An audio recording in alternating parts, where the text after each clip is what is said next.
Sinus అనేది ఏంటంటే ఈ పార్ట్స్లో ఎస్పెషల్లీ సైనస్ ఏరియాస్లో బాగా వాటర్ అనేది డిపాజిట్ అయిపోయి ఉంటుంది. లూక్వామ్ వాటర్ కానీ హాట్ వాటర్ కానీ ఎప్పుడైతే తీసుకోగలుగుతారో మనకి ఏమవుతుందంటే తొందరగా ఈ కోల్డ్ అనేది రాకోకుండా స్టాప్ చేయొచ్చు. ఇక్కడ ఏంటంటే సైనస్ ఏరియాస్లో మనం ఏం తీసుకుంటున్నా సరే అది కన్వర్ట్ అయిపోతూ ఉంటుంది, బాగా కోల్డ్ ఎక్కువగా వచ్చేస్తూ ఉంటుంది. ఎప్పుడైతే హాట్ వాటర్ తీసుకుంటామో అప్పుడు కొంచెం మనకి అది ఏమవుతుందంటే బాగా రిలీఫ్ కనిపిస్తూ ఉంటుంది, కొంచెం కోల్డ్ కంట్రోల్ అయినట్టు బాగా ఫ్రీగా కనిపిస్తూ ఉంటుంది, నాస్ట్రల్ ఫ్రీనెస్ అనేది బాగా కనిపిస్తూ ఉంటుంది. నిద్ర లేచిన వెంటనే 1 లీటర్ హాట్ వాటర్ తాగాలి. పొద్దున ఒక హాఫ్ అన్ అవర్, సాయంత్రం ఒక హాఫ్ అన్ అవర్ ఫాస్ట్గా ఎక్సర్సైజ్ ఎప్పుడైతే మనం చేయగలుగుతూ ఉంటామో ఆ గ్యాస్పింగ్కి మనం ఆ ఆయాసంకి ఏమవుతుందంటే ఈ ఏరియాస్ అన్నీ కూడా బాగా డ్రై అయిపోయి బాగా మనకి తొందరగా రిలీఫ్ రావడానికి స్కోప్ ఉంటుంది. సో ఇప్పుడు డైట్ ప్యాటర్న్ విషయానికి వచ్చేసరికి ఇప్పుడు ఎలా తీసుకోవాలంటే డైట్ కూడా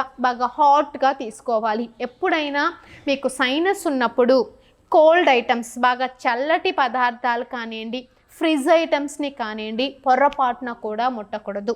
అవాయిడ్ ఇట్ కంప్లీట్లీ.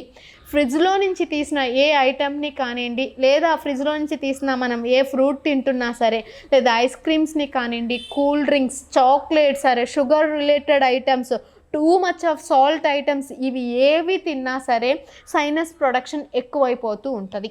సో ఎప్పుడైనా మనం తీసుకునే ఆహారంలో పొద్దున బ్రేక్ఫాస్ట్లో కానీ, మధ్యాహ్నం లంచ్లో కానీ, ఈవినింగ్ డిన్నర్లో కానీ, ఇన్ బిట్వీన్ అవర్స్ మనం ఏమి తీసుకుంటున్నా సరే ఫ్రిడ్జ్ ఐటమ్స్ని కానివ్వండి, షుగర్ ఐటమ్స్ని కానివ్వండి, టూ మచ్ ఆఫ్ సాల్ట్ ఉన్న ఐటమ్స్ని కానివ్వండి అసలు ముట్టొద్దు.